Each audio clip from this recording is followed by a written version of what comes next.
Ele foi festejar com a amante enquanto a esposa corria com a filha para o hospital. Mas o que a esposa fez, quando descobriu a traição, chocou a todos. O cheiro doce e amanteigado do bolo de baunilha, a primeira obra-prima culinária que Camila Duarte se permitia em meses, deveria preencher o apartamento com uma aura de celebração. Era o primeiro aniversário de Sofia, um marco que, para Camila, representava 12 meses de um amor tão avassalador que redefinia a própria existência. Contudo, uma nota dissonante cortava a harmonia daquele momento. Não era um som, mas uma ausência dele. O balbucio alegre de Sofia, a trilha sonora de seus dias, havia sido substituído por um choro fraco e sibilante, um som que arranhava o coração de uma mãe com a precisão de um estilete. Ao se aproximar do berço, o calor que emanava do pequeno corpo era alarmante, uma fornalha em miniatura. A testa da menina, úmida de suor, queimava ao toque de seus lábios. A respiração era um esforço visível, cada inspiração um pequeno vale entre montanhas de dificuldade. O pânico, frio e rasteiro, começou a serpentear por suas veias. Ela pegou o termômetro e o número que piscou em vermelho na tela foi um soco no estômago. 39,85. Com as mãos trêmulas, ela discou o número do marido, Renato Moreira. A chamada demorou a ser atendida. E quando ele finalmente falou, o som de sua voz estava abafado por um ruído de fundo inconfundível. Música alta, risadas, o tilintar de taças. Era a festa de lançamento de um novo empreendimento de luxo no Rio de Janeiro. Um evento que ele considerava mais crucial do que o primeiro ano de vida da própria filha. Camila, aconteceu alguma coisa? Estou no meio de um brinde importante, ele disse, a impaciência vazando por cada sílaba. A voz dela era um fio trêmulo de urgência. Renato, é a Sofia. Ela está queimando em febre, quase 40 graus. E a respiração está estranha, rápida demais.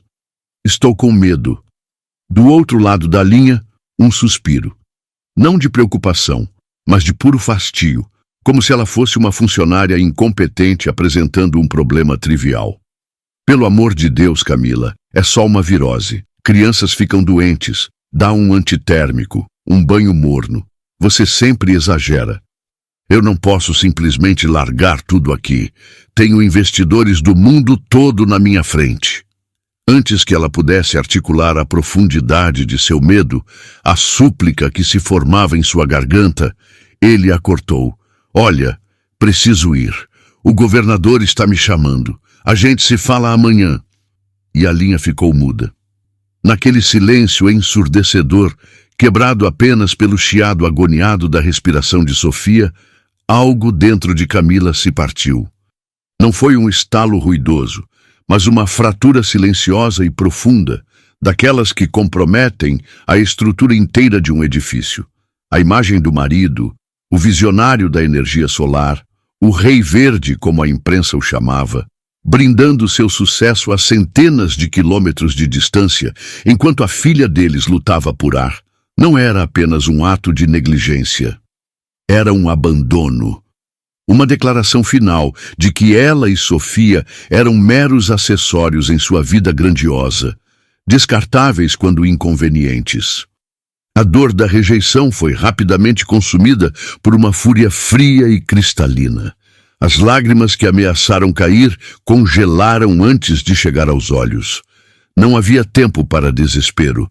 Com uma precisão que ela não sabia possuir, embalou a filha febril em um cobertor, pegou a bolsa de maternidade e as chaves do carro. Ao passar pela sala de estar, seus olhos recaíram sobre a capa da última edição da revista Fortuna, onde Renato sorria, o braço em volta de uma influenciadora digital 20 anos mais jovem, sob a manchete "O homem que ilumina o Brasil". Naquele instante, Camila fez uma promessa silenciosa a si mesma e à pequena criatura indefesa em seus braços. Ele podia iluminar o Brasil, mas a escuridão que ele havia deixado em sua casa não ficaria sem resposta. Enquanto o portão da garagem se fechava atrás dela, cortando a visão da vida que ela pensava ter construído, Camila não estava apenas correndo para o hospital. Estava acelerando em direção a uma guerra que acabara de declarar.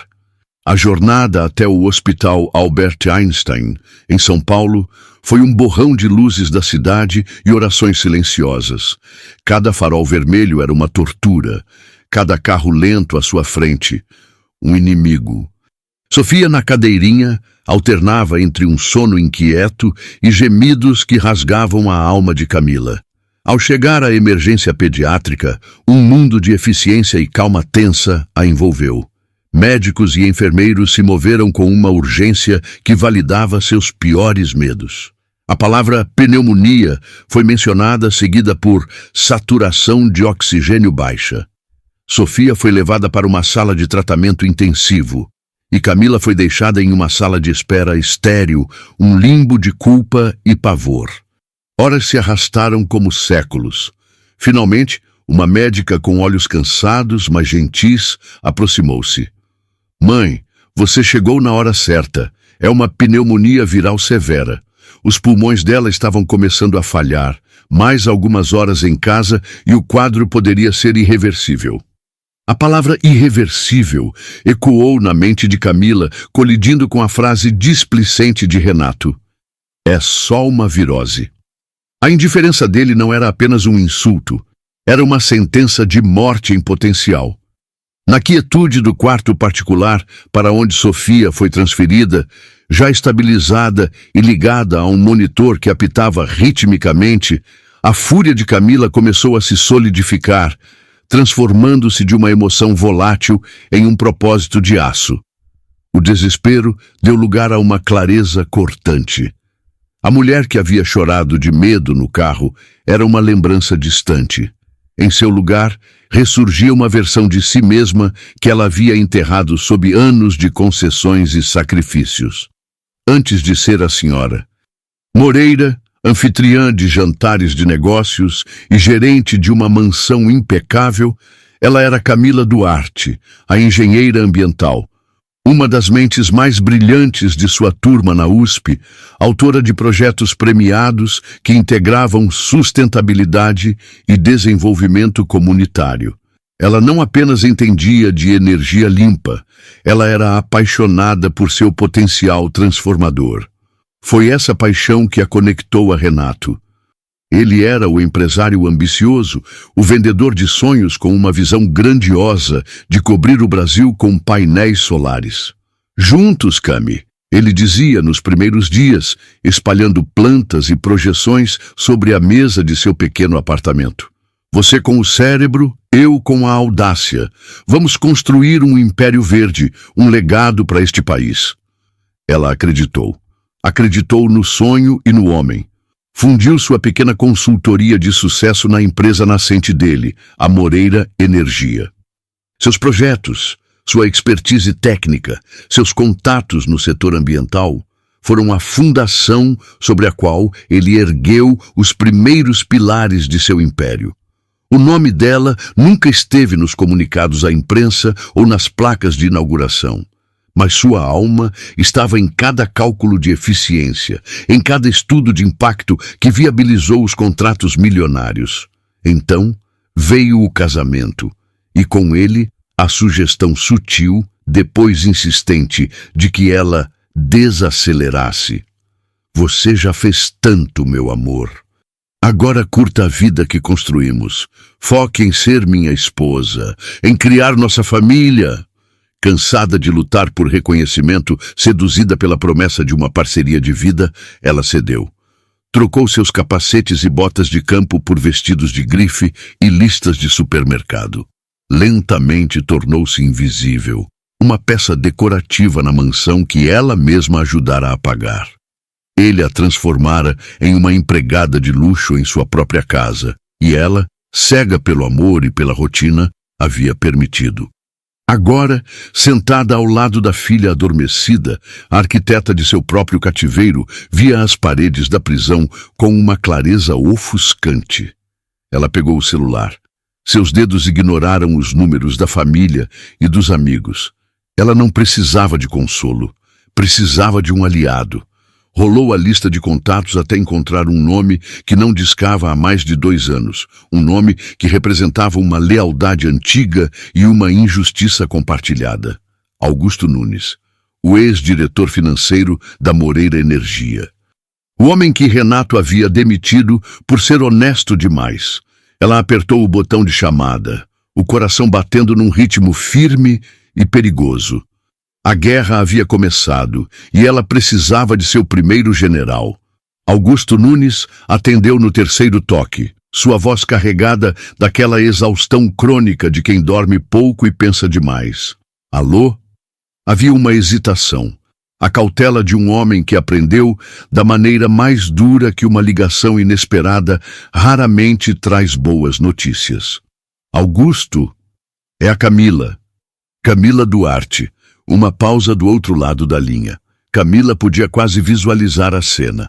Augusto, em seu apartamento modesto na Aclimação, provavelmente cercado por pilhas de livros e planilhas, a testa franzida em surpresa e desconfiança. Ele fora mais que um colega. Fora um amigo, um dos poucos que havia como a engenheira brilhante e não apenas como a esposa do chefe. Camila, uau, está tudo bem? Aconteceu alguma coisa com o Renato? A pergunta era protocolar, mas o tom continha um universo de histórias não contadas. Com o Renato, não. Comigo e com a Sofia, sim. Ela respondeu, a voz firme, desprovida da emoção que a sufocava. Mas vai ficar tudo bem. Augusto, eu preciso te ver. Amanhã, o mais cedo possível, é sobre a Moreira Energia. O silêncio que se seguiu foi denso e carregado. Augusto era um homem de números, um gênio da contabilidade forense que encontrava poesia em balanços e sinfonias em fluxos de caixa. Sua lealdade a Renato nos primeiros anos era absoluta, forjada na crença compartilhada de que estavam construindo algo limpo, algo que importava. Mas essa lealdade se corroeu à medida que a ambição de Renato se transformava em ganância. Augusto começou a questionar as notas fiscais infladas, os contratos com fornecedores de reputação duvidosa, as despesas de representação que coincidiam com viagens de fim de semana para Angra dos Reis. Sua recompensa por levantar essas bandeiras vermelhas foi uma demissão humilhante, disfarçada de reestruturação. Renato o acusou de ser um empecilho ao crescimento, um burocrata medroso, incapaz de entender a agressividade necessária do mercado. Augusto saiu com uma mão na frente e outra atrás, carregando consigo apenas a amargura da traição e um pendrive criptografado, um seguro de vida que ele nunca tivera coragem de usar. "O que tem a empresa?" ele perguntou, a cautela em sua voz, agora tingida por uma faísca de interesse. "Tem a ver com a fundação", Camila disse, a antiga linguagem técnica, voltando a ela com uma naturalidade surpreendente. Descobriu uma falha estrutural crítica, um alicerce que Renato parece ter esquecido que existe. E eu tenho a impressão de que você sabe exatamente do que estou falando. Outro longo silêncio. Camila podia ouvir as engrenagens na mente brilhante de Augusto girando, conectando pontos, resgatando memórias de reuniões tensas e documentos que ele fora forçado a assinar. A primeira usina, o projeto de Minas Gerais, ele disse finalmente, a voz quase um sussurro. O financiamento que nunca fechava. Um sorriso frio, o primeiro em dias, tocou os lábios de Camila.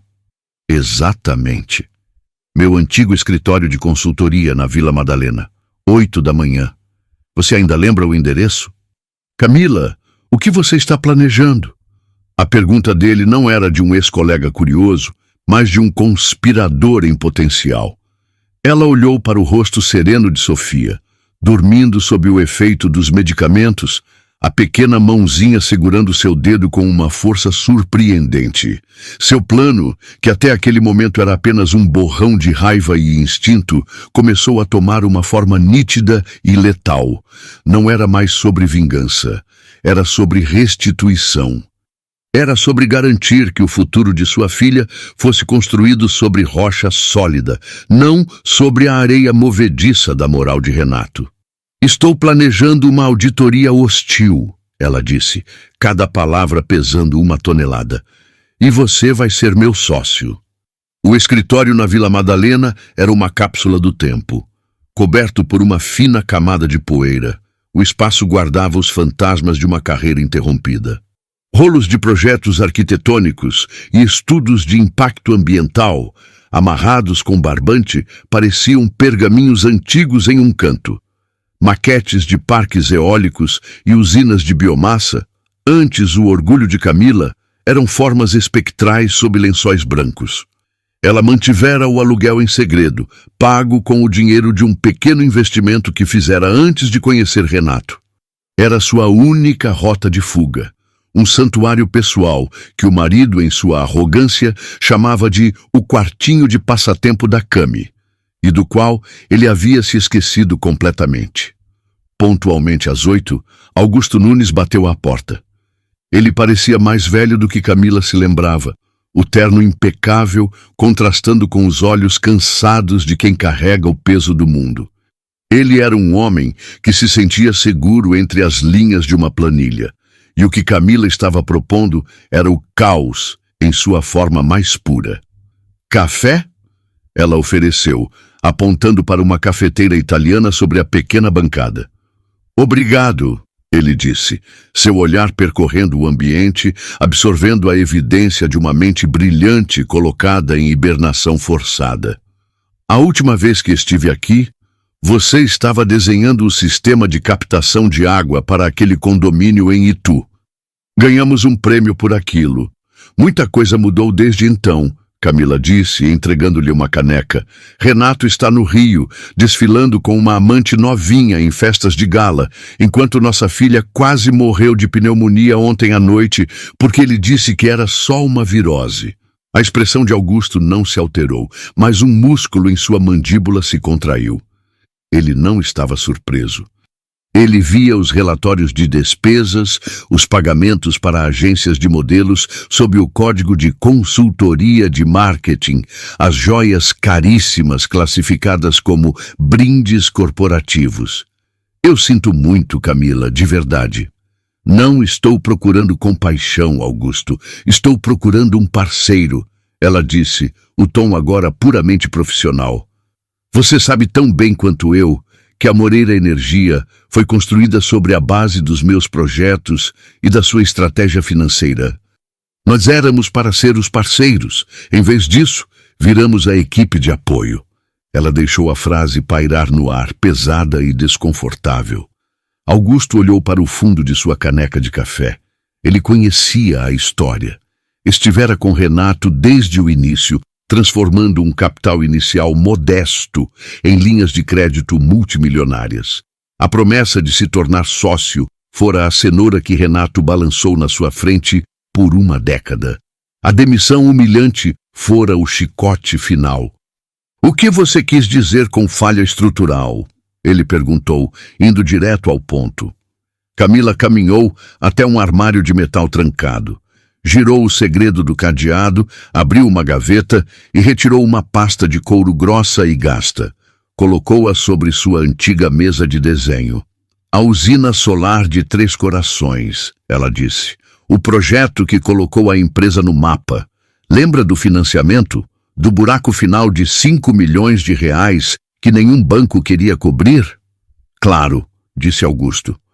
Renato conseguiu com um investidor privado de última hora. Ele nunca revelou a fonte. Sempre foi uma caixa preta nas finanças da empresa, um buraco que eu era instruído a contornar. Não era um investidor privado, Augusto, Camila disse, abrindo a pasta. Era eu. Ela deslizou um documento sobre a mesa. Era um contrato de hipoteca e mútuo. O devedor era a recém-criada Moreira Energia. O credor era um fundo de investimento familiar, cujo único ativo era a fazenda Água Clara, uma vasta propriedade produtiva no interior de Minas Gerais, herdada do pai de Camila, e ela era a única gestora do fundo. O colateral para o empréstimo não era apenas a fazenda, Eram uma série de cláusulas complexas que ela, orientada pelo velho e astuto advogado de seu pai, insistira em incluir. Eu coloquei a herança da minha família para salvar o sonho dele, ela explicou. Renato estava desesperado. Ele teria assinado a lista telefônica se eu pedisse. Os olhos de Augusto se arregalaram enquanto ele lia. As cláusulas eram uma obra-prima da advocacia defensiva. Elas estipulavam que, se o CEO em exercício, Renato, fosse comprovadamente envolvido em fraude, má gestão financeira que colocasse em risco a reputação da empresa ou conduta moral que pudesse ser considerada danosa à imagem da marca, a credora, Camila, teria o direito de executar a dívida imediatamente. Se a dívida não pudesse ser paga em 48 horas, o que era impossível, o controle acionário da empresa, dado como garantia final, seria transferido diretamente para ela. Conduta moral danosa. Augusto sussurrou olhando para ela. O caso dele, o abandono da filha doente. Essa é a nossa justificativa moral, disse Camila. Mas não é o mecanismo. Ir para o conselho com uma história de traição é confuso, subjetivo. Eles podem varrer para debaixo do tapete. Precisamos de algo concreto, inegável. Precisamos de fraude financeira. Ela o encarou, o olhar penetrante. E é aí que você entra, Augusto. Eu sei que ele te forçava a maquiar os números. As obras superfaturadas em licitações públicas, os desvios para contas de laranjas, as despesas pessoais disfarçadas de custos operacionais. O apartamento que ele mantém para a amante nos jardins, os carros, as viagens. Está tudo lá, não está? Você tem os registros. Augusto se levantou e caminhou até a janela, olhando para o movimento da rua lá embaixo. Ele estava sendo convidado a trair o homem que lhe dera uma carreira, um homem que um dia considerara um amigo. Mas aquele homem não existia mais, substituído por um tirano arrogante que exigia lealdade, mas não oferecia nenhuma em troca. Isso não era apenas sobre ajudar Camila, era sobre fazer justiça por sua própria década roubada. Ele usa a construtora Sol Nascente, uma subsidiária, como seu cofrinho pessoal. Augusto disse, ainda de costas para ela. Ele superfatura os custos de material e mão de obra e embolsa a diferença. Eu tenho cópias das notas fiscais reais e das adulteradas que ele usava para a contabilidade. São milhões de reais nos últimos 3 anos. O suficiente para justificar uma investigação federal. Ele se virou para encará-la, seus olhos não mais cansados, mas afiados com o brilho do cálculo. O cauteloso diretor financeiro desaparecera. Em seu lugar estava um estrategista que via todas as peças no tabuleiro e sabia exatamente como dar o checkmate. Isso é incrivelmente arriscado, ele disse. Se falharmos, ele nos destrói, profissional e pessoalmente. Ele já destruiu o que importava, Camila respondeu, a voz como aço. Eu não tenho mais medo dele. A pergunta é, você tem? Augusto olhou dos documentos condenatórios na mesa para a mulher quieta e determinada à sua frente. Ele não via uma esposa traída, mas uma líder. Pensou na promoção que lhe fora negada, na sociedade que nunca se concretizou, nas humilhações diárias. Ele está em um congresso em Comandatuba até amanhã à noite, disse Augusto. A amante está com ele. O voo de volta para Congonhas pousa às 20 horas. Teríamos que agir rápido. Era toda a confirmação que ela precisava. Uma aliança foi forjada naquele escritório empoeirado, construída sobre a traição compartilhada e um desejo mútuo de ver um império cair nas mãos certas. Então, vamos trabalhar, disse Camila. Temos menos de 36 horas para desmantelar um rei. A próxima parada não foi um escritório de advocacia corporativa, com fachada de vidro e aço no coração da Faria Lima. Foi um sobrado discreto e elegante no bairro de Higienópolis, uma construção de tijolos aparentes e janelas de madeira escura que sussurrava poder e tradição. A placa de latão polido ao lado da porta era Helena, uma mulher perto dos 70 anos, com cabelos grisalhos presos em um coque impecável e olhos que pareciam registrar cada microexpressão, ouviu a história de Camila e Augusto sem qualquer interrupção. Ela era a advogada do pai de Camila, a mesma mulher que uma década antes redigira o contrato de hipoteca que agora se revelava uma arma. Ela se lembrava perfeitamente daquela reunião. Seu pai era um homem de visão, Camila, disse Helena, depois que Augusto terminou sua explicação detalhada sobre as manobras financeiras de Renato. Sua voz era grave, com a ressonância de quem está acostumada a dar ordens e ser obedecida. Ele me disse: Helena, meu futuro genro é um construtor brilhante, mas um homem imprudente. Construa para minha filha uma fortaleza dentro desse contrato. Um sorriso quase imperceptível, predador, curvou seus lábios. E foi o que eu fiz. E ela estendeu o contrato original sobre sua vasta mesa de mogno. O papel, amarelado pelo tempo, parecia vibrar com uma energia contida. Este documento, ela declarou, seus dedos longos e finos traçando as cláusulas, é uma obra de arte jurídica. A cláusula de conduta moral é o nosso escudo ético, o que nos dá a razão moral. Mas Augusto está certo. É uma briga subjetiva para uma sala de reuniões. A cláusula de má gestão financeira, no entanto, essa é um canhão. Ela fixou o olhar em Augusto. Senhor Nunes, as provas que o senhor tem, as notas fiscais duplicadas, os desvios para a subsidiária, são irrefutáveis? São a prova de qualquer auditoria, confirmou Augusto. Eu tenho os registros do servidor mostrando os arquivos originais e as versões adulteradas com data e hora. Tenho as transferências bancárias para a conta da Sol Nascente, que posso provar ser controlada pessoalmente por Renato. Helena Paiva recostou-se em sua cadeira de couro, unindo as pontas dos dedos. Excelente. Então é assim que vamos proceder. Isto não é uma negociação, é uma execução. O plano que ela delineou era de uma audácia estonteante, uma sinfonia de táticas legais e corporativas. O primeiro movimento seria de Augusto. Ele compilaria todas as evidências financeiras em um dossiê digital, criptografado e seguro. Esta seria a bala de canhão. O segundo movimento seria de Helena. Ela redigiria 2 conjuntos de documentos. O primeiro seria a notificação formal de execução da dívida, citando a cláusula de má gestão financeira, a ser entregue ao Conselho de Administração da Moreira Energia.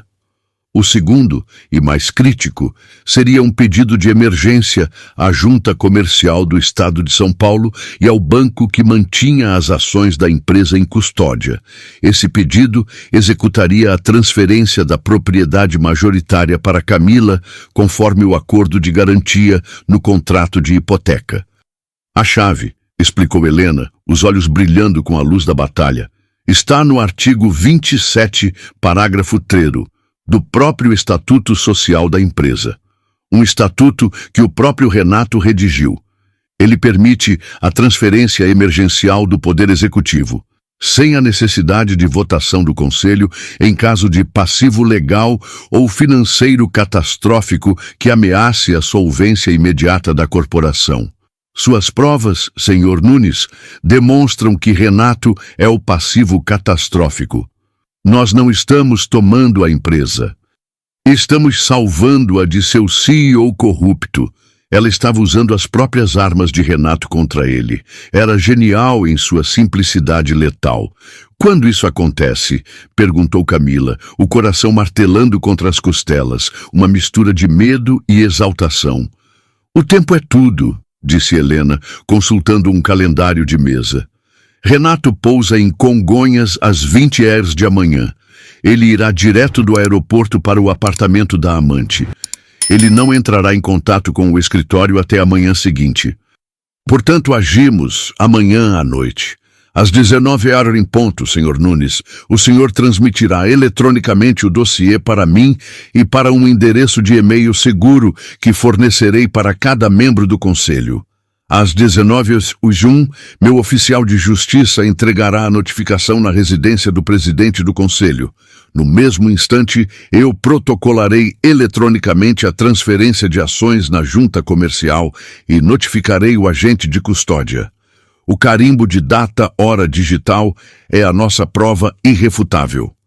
No momento em que os membros do conselho terminarem de ler a primeira página do relatório de Augusto, continuou Helena, a transferência de ações já estará legalmente processada.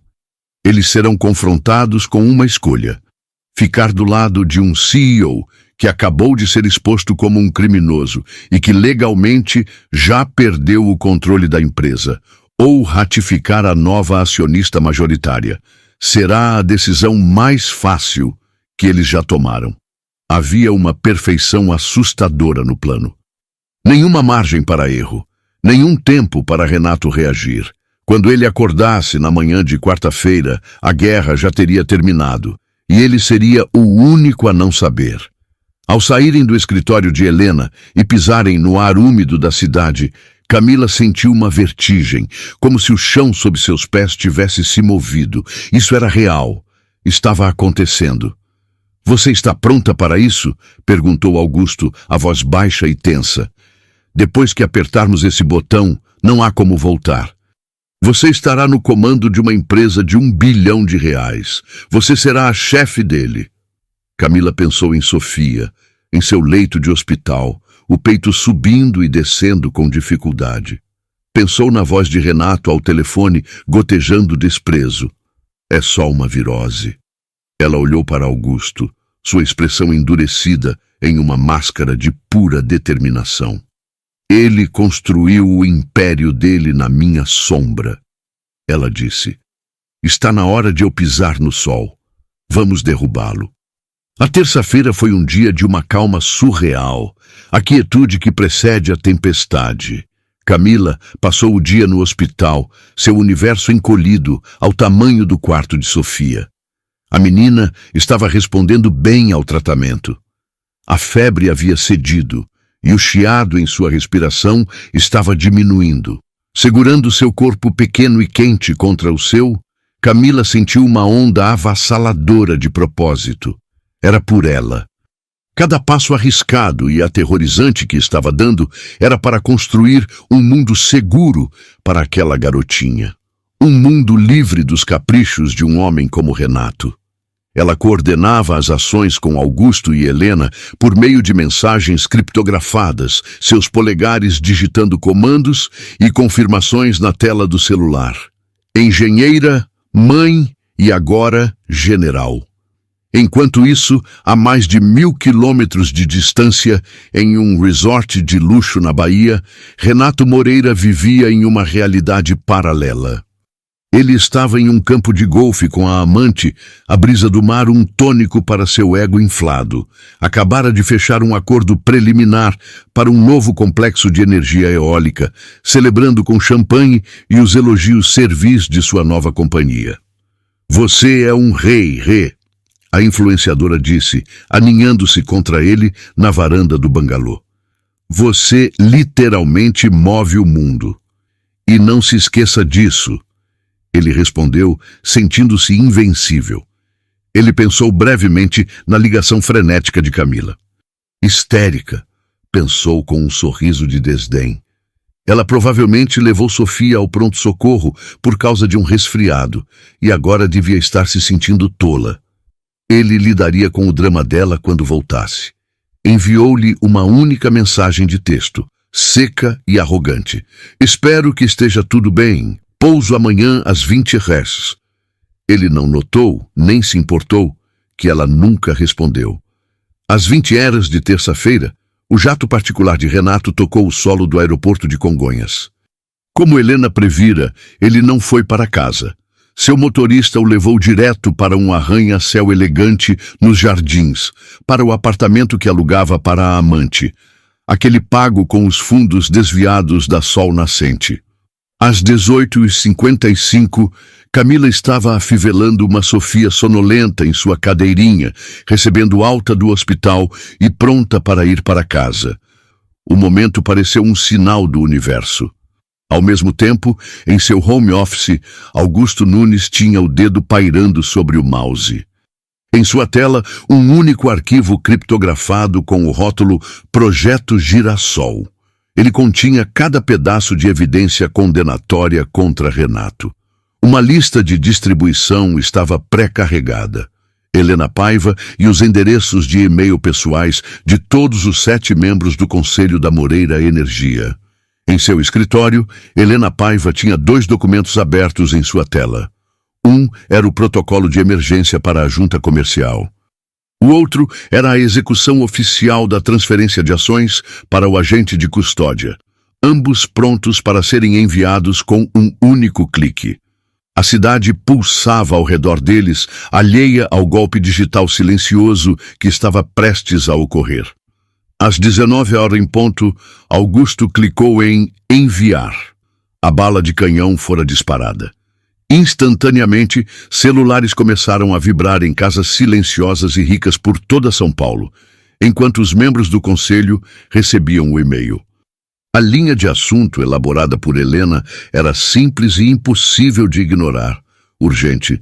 Evidência de má gestão fiduciária pelo CEO Renato Moreira.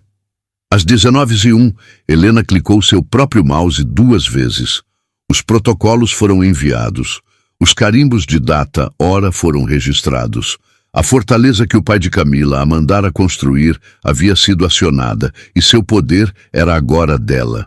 Nos jardins, Renato estava servindo 2 taças de champanhe. Ele celebrava seu acordo, sua vida, sua genialidade. Ergueu a taça para a amante. Ao futuro, ele brindou, a voz ressoando com arrogância, e a conseguir tudo o que se quer. Do outro lado da cidade, Camila entrou no hall de mármore frio e silencioso de sua casa. Não parecia mais uma jaula. Parecia um quartel-general. Ela colocou Sofia adormecida em seu berço, a respiração agora profunda e regular. Ficou ali por um momento, ouvindo o som da saúde de sua filha. Então, caminhou para o escritório dele.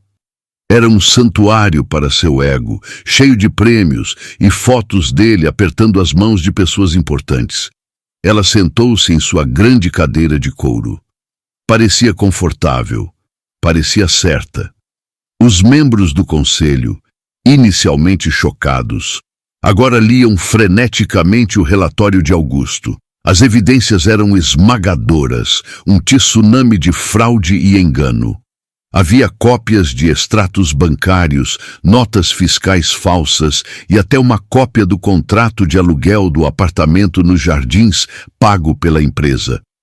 Enquanto se recuperavam do choque, um segundo e-mail de Helena Paiva chegou. Assunto: notificação de alteração no controle acionário majoritário da Moreira Energia. Era o checkmate. Não havia nada a debater.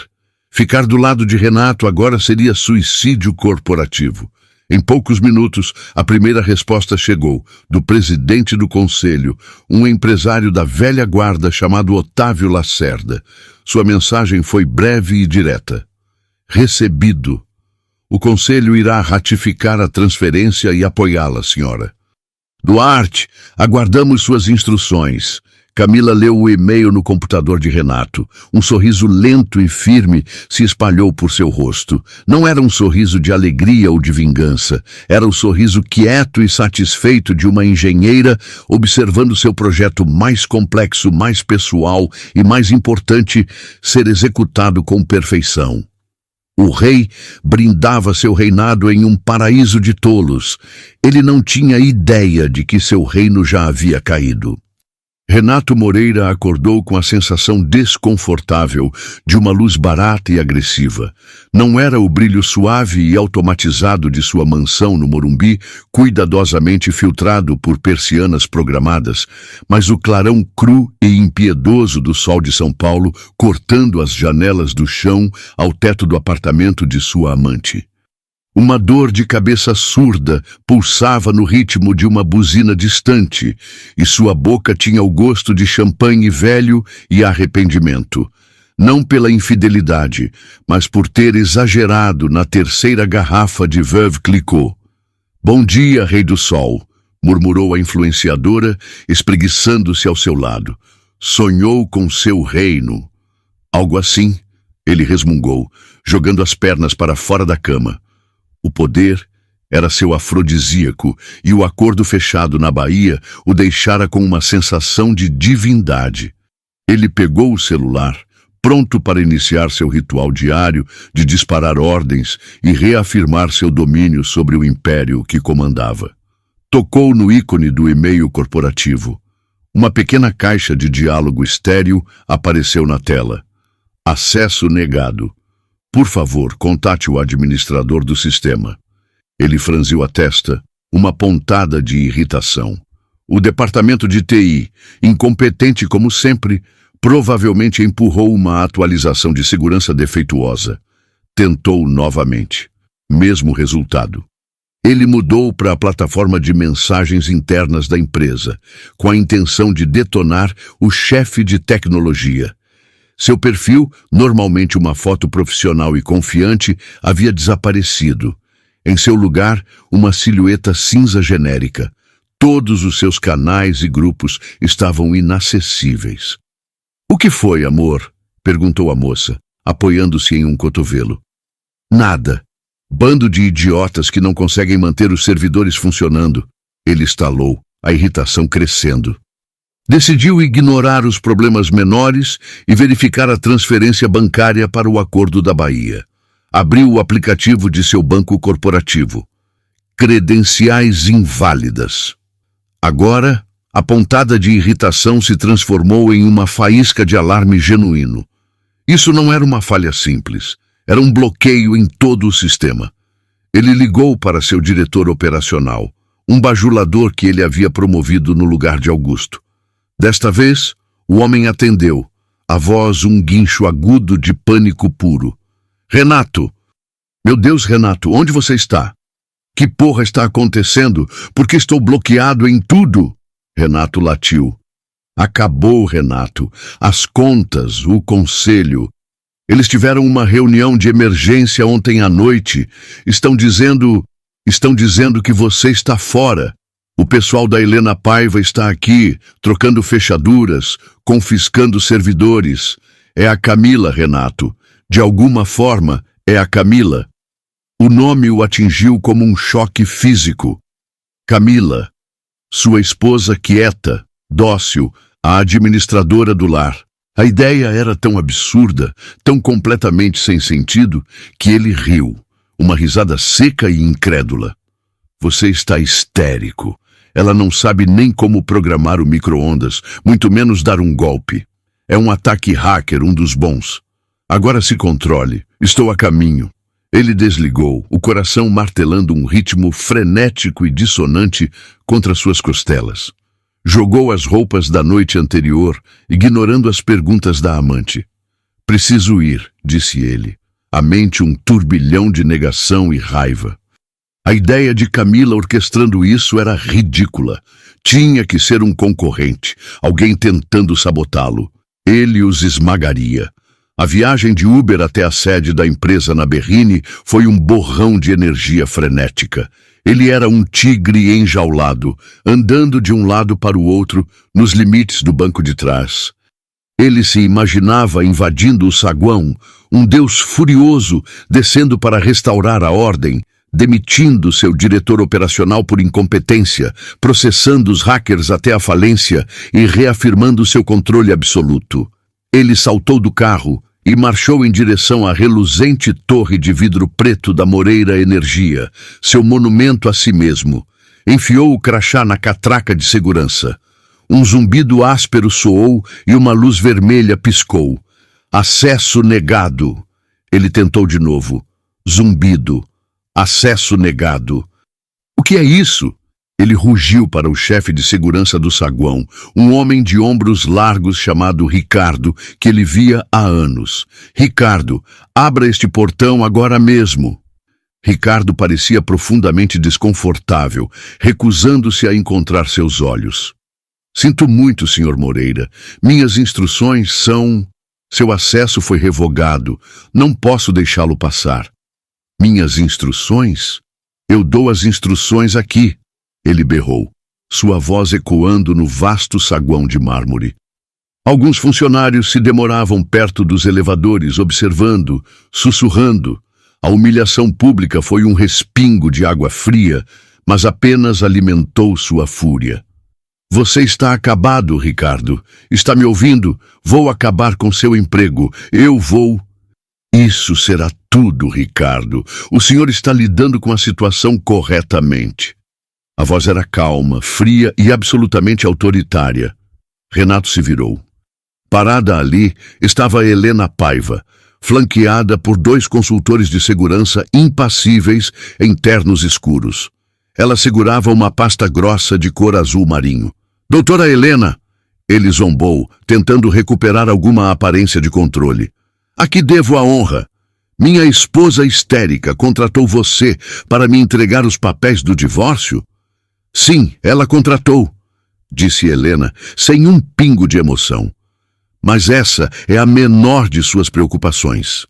Ela estendeu a pasta. Isto é para você. Sugiro que leia antes de se envergonhar ainda mais. Ele a arrancou da mão dela e recuou para um banco de couro no saguão. Os olhares curiosos de seus ex-funcionários queimando em suas costas. Ele abriu a pasta com um rasgo. A primeira página era uma notificação formal do Conselho de Administração. Com efeito imediato, Renato Moreira está destituído dos cargos de CEO e presidente do Conselho, como resultado da execução de cláusulas relativas à má gestão financeira e quebra de dever fiduciário, conforme estipulado no contrato de mútuo e hipoteca do projeto da usina solar de Três Corações. A propriedade majoritária e toda a autoridade executiva foram legalmente transferidas para Camila Duarte. Ele leu o nome dela 3 vezes, mas seu cérebro se recusou a processar. Ele folheou as páginas freneticamente, seu mundo encolhendo para as palavras no papel.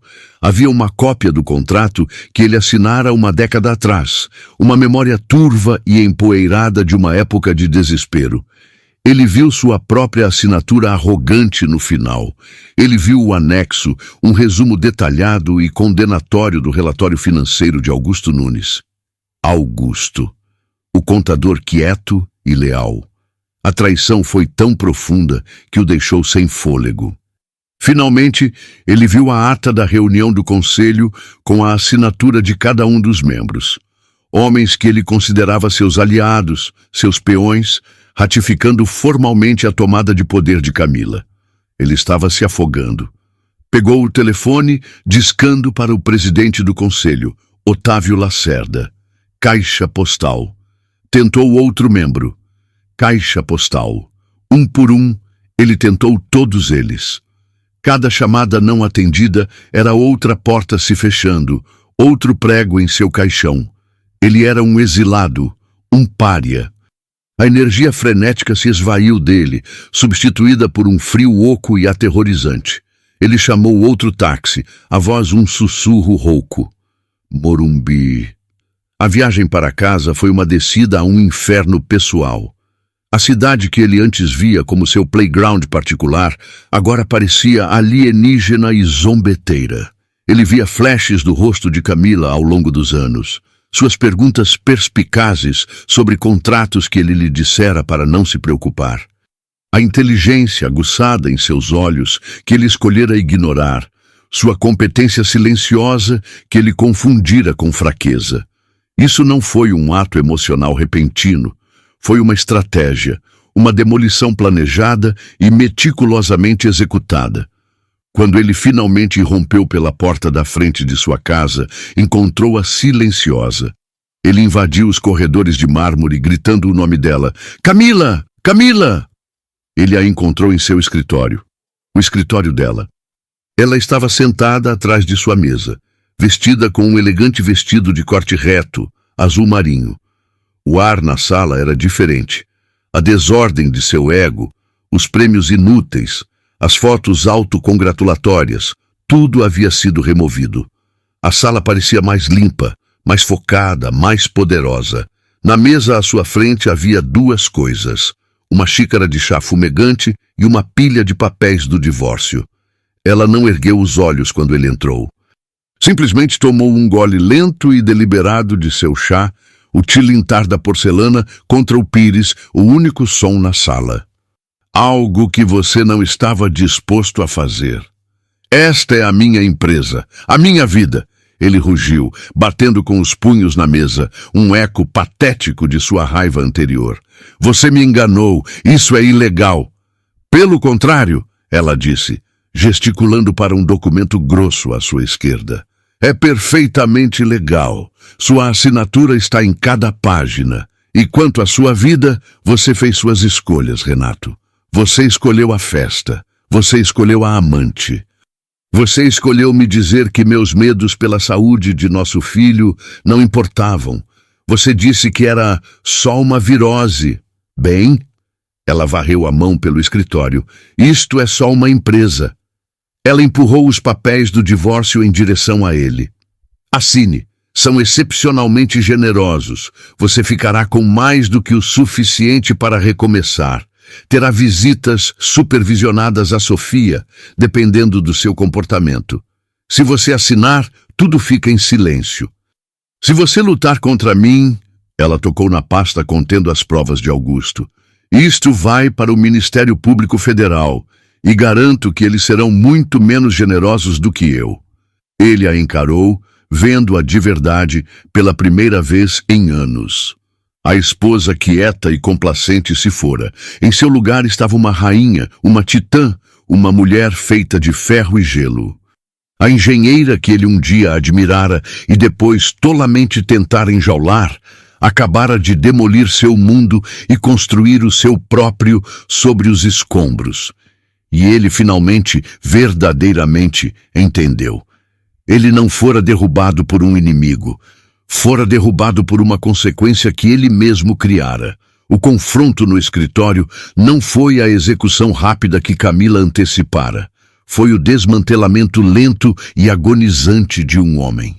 Diante do checkmate inegável dos papéis do divórcio e da ameaça de uma investigação federal, a raiva de Renato se fraturou, revelando o homem oco e aterrorizado por baixo. Ele começou a ciclar pelas únicas táticas que lhe restavam, manipulação e bravata. Você não pode fazer isso, Cami. Ele começou, a voz tentando um tom de razão que soava completamente estranho. Você vai levar a empresa à falência. Você é uma engenheira, não uma CEO. Esses acordos, os investidores, você não entende esse mundo. Camila simplesmente recostou-se na cadeira, o couro rangendo suavemente. Eu entendo a fundação desta empresa melhor do que ninguém, Renato. Eu entendo que seu projeto Paraíso das Águas em Angra está super alavancado em 30%. E que os relatórios de impacto ambiental que você enterrou são uma ação civil pública esperando para acontecer. Eu entendo que o Fundo Soberano da Noruega está procurando investimentos sustentáveis, não projetos de vaidade imprudentes. Eu entendo tudo perfeitamente. O queixo dele caiu. Ela sabia. Ela não tinha sido apenas uma esposa decorativa. Ela estivera observando, ouvindo e aprendendo. Ele mudou de tática, tentando barganhar. Ok, você provou seu ponto. Você está com raiva. Eu entendo. Eu errei. Então, vamos fazer um acordo. Não me corte completamente. Deixe-me ficar como consultor, um sócio silencioso. Ninguém precisa saber, pelo bem da empresa. A empresa precisa de um rompimento limpo com a toxicidade e a fraude que você incorporou em sua cultura. Ela respondeu, a voz cortando suas súplicas. Sua presença seria um passivo. O acordo está na mesa, Renato. É o único que você vai receber. Ele finalmente recorreu à sua última e mais desprezível arma, a filha deles. Pense na Sofia. O que isso vai fazer com ela? Os pais em guerra, o pai publicamente arruinado. Você faria isso com sua própria filha por despeito? Os últimos vestígios de calor nos olhos de Camila se transformaram em gelo eterno. Ela se levantou, apoiando os nós dos dedos na mesa, o rosto uma máscara de fúria fria. Eu estou fazendo isso pela minha filha. Você parece ter esquecido que você declarou guerra quando deixou essa mesma criança lutando para respirar para poder beber champanhe com sua amante. Você se arruinou sozinho, Renato. Eu estou apenas assinando a papelada. Ela deslizou a caneta pela mesa polida. O objeto simples, uma Mont Blanc que ela lhe dera de aniversário, parou diretamente na frente dele. A finalidade do gesto o quebrou. Ele encarou a caneta, um instrumento simples que agora continha o peso de seu mundo inteiro. Com a mão trêmula, ele a pegou. Esta caneta havia assinado acordos bilionários, rabiscado notas arrogantes nas margens de projetos e endossado cheques para presentes luxuosos para sua amante. Agora, seu único propósito era assinar sua própria rendição. Sua assinatura, geralmente um traço ousado e confiante, foi um rabisco trêmulo e quase ilegível na linha pontilhada. Ele estava assinando a perda de seu casamento, sua empresa, seu nome, sua própria identidade. Ele largou a caneta como se ela o tivesse queimado. Ergueu os olhos, ocos, procurando no rosto dela qualquer lampejo da mulher com quem se casara. Não encontrou nenhum. Você está feliz agora? Ele sussurrou, a pergunta patética. Felicidade não é o objetivo, Camila respondeu, a voz firme como pedra, enquanto recolhia os papéis assinados. Segurança é, liberdade é. Minha filha e eu agora estamos seguras e eu estou finalmente livre. Você deveria ir, Renato. Uma nova equipe de segurança chegará em 1 hora para trocar as fechaduras. Ele tropeçou para fora do escritório, um homem apagado. Quando a pesada porta da frente se fechou atrás dele, Camila ficou sozinha no silêncio.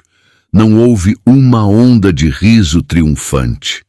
Houve apenas o expirar lento e profundo de uma respiração que ela sentia estar segurando por 10 anos. O imenso peso de sua nova realidade pousou sobre seus ombros, mas não parecia um fardo, parecia um manto de poder. Ela caminhou até a janela e olhou para a cidade. Então, pegou o telefone e fez sua primeira ligação oficial como CEO. Augusto, ela disse, a voz clara e firme. Está feito. Vejo você às 7 da manhã. Temos trabalho a fazer. Os dias seguintes foram uma aula magistral de transição controlada. A primeira reunião geral de Camila foi realizada no auditório principal da empresa. Enquanto ela caminhava para o palco, uma onda de sussurros e murmúrios percorreu a multidão ansiosa. Eles viam a mulher das colunas sociais, a bela esposa do CEO. Esperavam um discurso choroso e vingativo ou uma figura de proa incompetente. Estavam errados.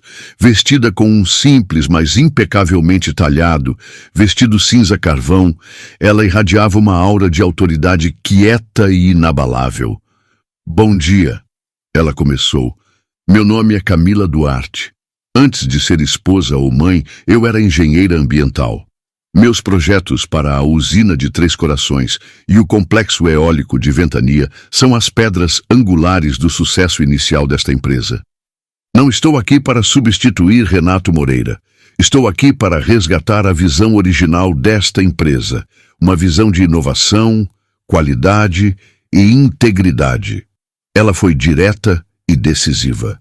Anunciou que o projeto superalavancado, Paraíso das Águas, estava suspenso indefinidamente e que os recursos seriam redirecionados para uma iniciativa de energia limpa para comunidades de baixa renda. Um projeto que Renato havia ridicularizado e engavetado 1 ano antes.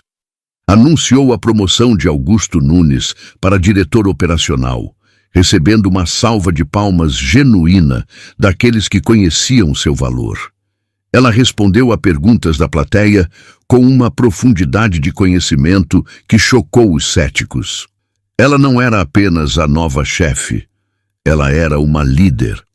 Nas semanas que se seguiram, uma nova cultura floresceu nos corredores da empresa, que foi rapidamente rebatizada de Moreira Energia para Duarte Energia Sustentável.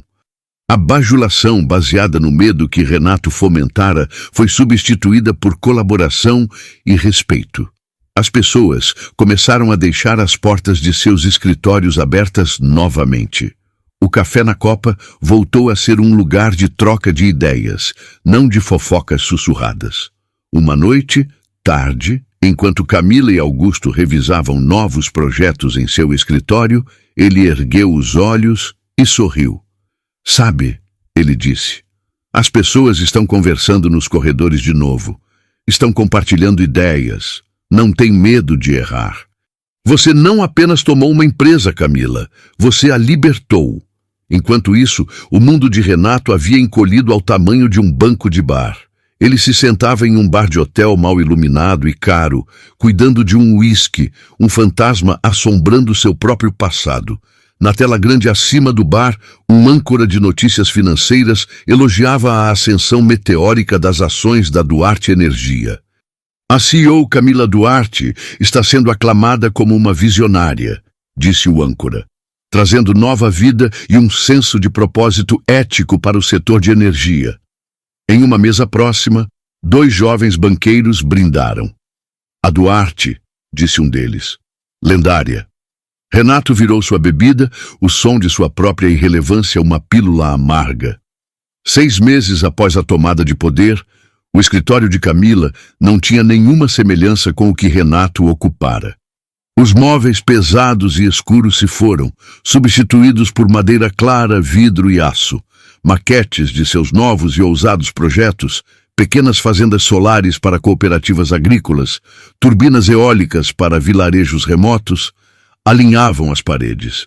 E no chão, sobre um tapete macio, Sofia brincava alegremente com um conjunto de blocos de montar de madeira. Camila a pegou no colo, sua risada saudável enchendo a sala. Ela já estava andando, uma criança pequena, robusta e confiante. Ela era a personificação viva de sua vitória. Camila a levou até a vasta janela com vista para o horizonte da cidade, uma tapeçaria cintilante de realizações humanas. O sol poente atingia as bordas do vidro e do aço, fazendo tudo parecer brilhar por dentro. Ela segurou a filha perto, deixando-a descansar a cabeça em seu ombro. Ela estava segura, ela estava protegida, e o futuro delas era tão brilhante e ilimitado quanto a vista à sua frente. "Olha, filha", ela sussurrou, a voz cheia não de arrogância, mas de um senso quieto e profundo de propósito e criação. "Não é só luz que vamos gerar, é futuro." E assim, uma frase displicente. "É só uma virose", dita ao telefone de uma festa luxuosa, tornou-se o catalisador que não apenas derrubou um império, mas forjou um novo. A história de Camila Duarte não é simplesmente uma crônica de vingança, embora a justiça poética seja inegavelmente doce. É, em sua essência, uma história de recuperação. Uma narrativa sobre a força silenciosa que tantas pessoas, especialmente mulheres, são forçadas a cultivar nas sombras do ego de outra pessoa. É sobre a engenheira brilhante que foi convencida a se tornar uma peça de decoração, a parceira estratégica que foi rebaixada a anfitriã, a mãe cujo instinto foi ridicularizado. A história de Camila nos lembra que as fundações que ajudamos a construir para os outros podem, por vezes, conter as plantas secretas de nossa própria libertação. Ela não apenas tomou a empresa dele, ela retomou seu nome, sua carreira, sua voz e, o mais importante, o controle sobre o futuro de sua filha. Mas aqui reside a verdadeira surpresa, o epílogo que não aparece nas revistas de negócios ou nas colunas sociais. 1 ano depois daquela noite fatídica, em uma pequena cidade no interior de Minas Gerais, uma cerimônia simples acontecia sob o sol forte. Era a inauguração da primeira micro-usina solar do projeto Luz para Todos, da Duarte Energia Sustentável, levando eletricidade a uma comunidade que vivia à luz de velas há gerações. Camila estava lá, não em um vestido de grife, mas de calça jeans e com as botas sujas de poeira vermelha. Ao seu lado, Augusto Nunes explicava os detalhes técnicos para os moradores. Em um canto, brincando na terra com outras crianças, estava Sofia, completamente saudável, seu riso ecoando pelo ar. E observando de longe, encostado em uma cerca de arame farpado, estava um homem. Mais magro, o rosto marcado pelo sol e pelo tempo, vestindo roupas simples de trabalhador rural. Era Renato. Após meses vagando sem rumo, gastando o que restava de sua generosa pensão em bares e hotéis de luxo, ele atingiu o fundo do poço. Sozinho e esquecido, ele fez a única coisa que lhe restava. Voltou para o único lugar que o aceitaria, a fazenda de um tio no interior. Lá, trabalhando sob o mesmo sol que ele antes tentara vender, ele começou a se reconstruir, não como um rei, mas como um homem. Ele soube da inauguração e veio, não para confrontar, mas para testemunhar. Ele viu Camila, não como a CEO que o derrotou, mas como a mulher que ele falhou em valorizar, agora realizando a promessa original de seu sonho compartilhado, de uma forma mais pura e verdadeira do que ele jamais poderia. Seus olhos se encontraram por um breve instante através da multidão. Não houve ódio, nem triunfo, apenas um aceno silencioso de reconhecimento. Ele se virou e foi embora, não como um rei destronado, mas talvez, pela primeira vez, como um homem a caminho de encontrar a si mesmo. Camila o observou partir, uma paz inesperada se instalando em seu coração. A vitória não estava em sua queda, mas em sua própria ascensão e na capacidade de seguir em frente. Ela se virou para a comunidade, para o painel solar que brilhava como um espelho para o céu, e sorriu. O futuro, de fato, era brilhante. E aí, o que você achou dessa jornada? Queremos muito saber sua opinião. Que nota você daria para essa reviravolta de 0 a 10? Deixe aqui nos comentários, vamos adorar ler cada um deles. Histórias como essa nos lembram que, às vezes, os maiores impérios são construídos sobre as cinzas de uma vida que não nos servia mais. Se você também acredita no poder da resiliência e das segundas chances e se emocionou com essa narrativa, faça parte da nossa comunidade. Curta o vídeo e inscreva-se no canal, porque temos muitas outras histórias de força, superação e justiça esperando por você. Um abraço caloroso e até o próximo vídeo.